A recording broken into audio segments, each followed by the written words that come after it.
Bob Chapman, for those that don't know, we have a lot of new listeners every minute tuning in, getting so many new AM and FM affiliates. Bob helped publish and write the book None Dare Call It Conspiracy. I talked to all the old-timers, and Bob Chapman was right there fighting them the entire time for almost 50 years. And so he can really, and he's been in high levels of business, so he knows a lot of these people, and he knows their histories. So take your time talking. I mean, Madeleine Albright's dad in Czechoslovakia, it was the famous Soviet that robbed over 1 million people. When the Nazis came, they had to run to Serbia. It came out on the news. She had all that Holocaust art in her house that was taken. That was on 60 Minutes. People noticed Holocaust, famous paintings behind her. She admitted it and said, I'm keeping it, basically go to hell. Soros, of course, worked for the Nazis. Others worked for the Soviets, the Gores. I mean, they work for killer thugs. It's who they are. Then you have John Shalikashvili, the former chairman, Joint Chiefs of Staff. His dad was the head Nazi general for the Polish turncoat that worked for the Nazis in Poland. I mean, it's only a few families. And these people know how to take over governments, have coups, and that's what their global carbon tax is. So, Bob Chapman, you've got the floor. Recap your George Soros story, the global taxes, what they're doing to the third world, Arm& Hammer, all of it. Bob Chapman, tell us. Well, George Soros, as I said, had been convicted twice of stock fraud. And this is in recent times. This is not 30 or 40 years ago. And he was the one who was given the inside information in the early 1990s by the royal family that the pound was going to break away from the European currencies, and the result would be that the pound would fall in value. And so George shorted the pound and made billions and billions of dollars. These people don't make money because they're extra smart. They all have inside information, and that's a very good example of it. And in the United States today, Warren Buffett's another one. He's brought around like the Grand Poobah and the all-knowing one, when in fact most of his deals are either in collaboration with the U.S. government or directly with the U.S. government. The reason that he just recently bought the railroad was to get carbon credits so that he could engage in the carbon trading. And incidentally, in Europe, they're already doing carbon trading, and they have a big scandal going on about how the carbon rates are all fixed and everybody's getting ripped off, and it'll be in tomorrow's issue of the Forecaster. But getting back to Soros, he also, and when these people die, people like Soros, their wealth is then turned over to the Illuminati. And I've seen it happen time and time again.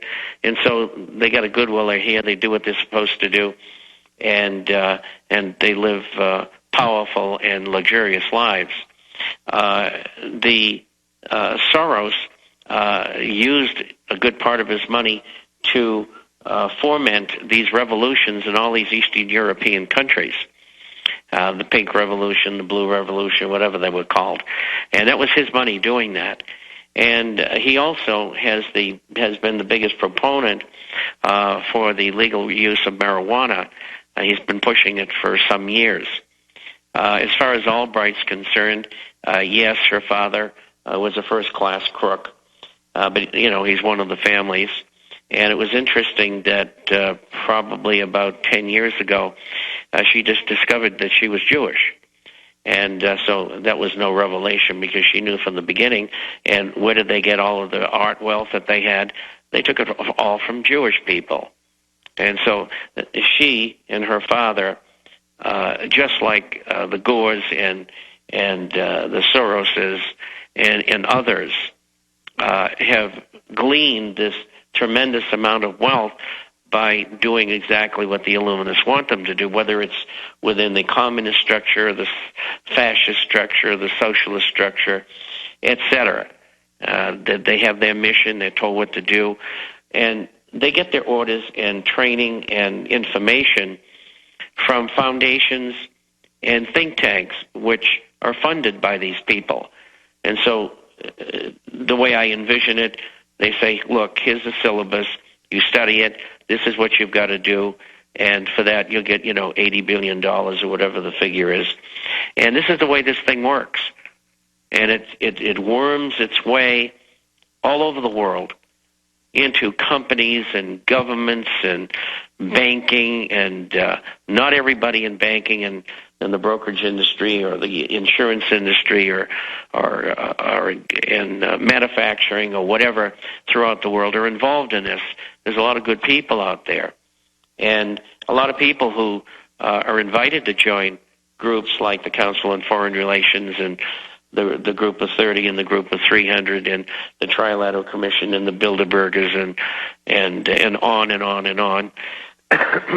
Some of them get out, but not many. I mean, the power and the money is so fabulous that these people can't help themselves. And so, going back to Hamma's father was a high official in the Communist Party in the United States. It wasn't called that. Eventually he was called a communist. Hammer always said that he wasn't a communist, and of course he was. And there's a number of books on his history, and he had this large oil concession in Libya, and he got that by paying off for it, which is illegal, of course. The same thing that Halliburton just got caught doing. I mean, you got to understand that these people are all in this together, and they buy the politicians in every country. They create revolutions. They create wars. They, like America, they've never seen a dictator that they didn't like. Look at the school that they had at Fort Benning. Still there under a new name. But, Bob, that's a great point you make, that look at how our government sets up dictatorships all over the world. Of course they're getting rid of Northcom. Of course they're putting police on the street. The federal government today financed a paper by Rand to create a new U.S. Army police force. Now, we know they're going to put regular Army on the streets and are already doing it, but now they're announcing, no, we're going to have federal U.S. Army troops, and they're just going to patrol America, and they're going to write tickets and everything. I mean, that's total Guatemala, total Stalin Russia. I mean, that's grade A certified. It's just totally illegitimate criminal government. And you say, well, the military will stand up. And I know the military are really tuning in droves. They're waking up. They know previously they were taught this was bad. Now they're being told it's good, but they're having Marine Corps, Army, National Guard, where they run checkpoints in Tennessee, California, Texas, Iowa. They do gun confiscation drills. It's now in the paper. And the troops go, yeah, I'm out here running checkpoints for drunks. I mean, what's wrong with stopping drunks just to set the precedent?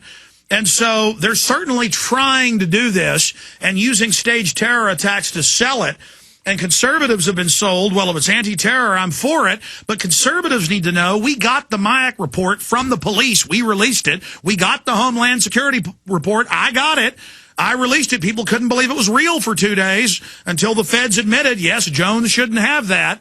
And I had the feds calling up saying, who gave that to you? And I said, go take a hike, buddy. It's still America. And it said, Homeland Security is for the American people, gun owners, veterans, conservatives, libertarians, people that protest the Fed. We always knew it was for us because we're the real Americans. We're the good guys. Homeland Security is to stop the good guys. Bob Chapman. Well, you're absolutely right, and that's the federalization process.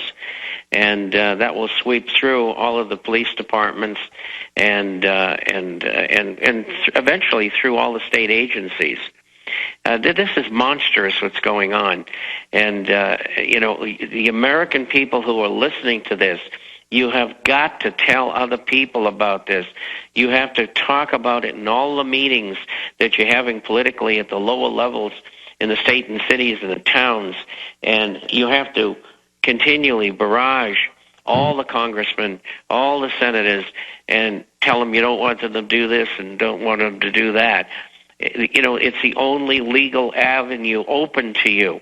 And if you can, you should go with these groups that meet and go to Washington. What was it, 2 million people Tea parties, other kinds of groups all over the country. If you don't do it, you're going to end up in an internment camp. And by the way, Bob, you were in Army intelligence in Europe against the Soviets. You've lived in Paris. You've lived in South Africa. You've lived and did a lot of work in Black Ops. And that's how you discovered the New World Order.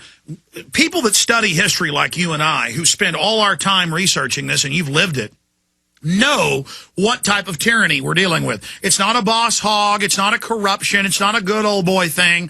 It is a scientific, focused, final solution to bring in an invincible scientific dictatorship. This is their own statements. A planetary regime, the likes of which we've never seen. People need to know this is the darkest, most wicked form of tyranny you can imagine. And these people are truly demented.